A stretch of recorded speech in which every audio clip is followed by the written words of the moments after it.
After wrestling with game issues myself and spending countless hours testing different solutions, I've finally identified multiple methods that effectively solve common game problems, and I'm eager to share them with you now. First, temporary software conflicts or corrupted game files often cause interaction problems. Restarting clears these, and verifying files replaces damaged data, ensuring core game code functions. Next, the game's internal settings or control setup can get mixed up. Resetting defaults or checking key changes helps the game understand your actions, especially for phishing. Another cause is outdated game versions with unresolved issues.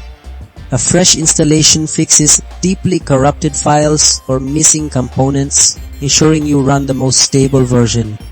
Finally, to fix fish pond interaction bug and phishing prompt not working, your computer system components like graphics drivers and the operating system need to be current. Old drivers cause performance glitches. Updating them and managing background programs ensures optimal gameplay.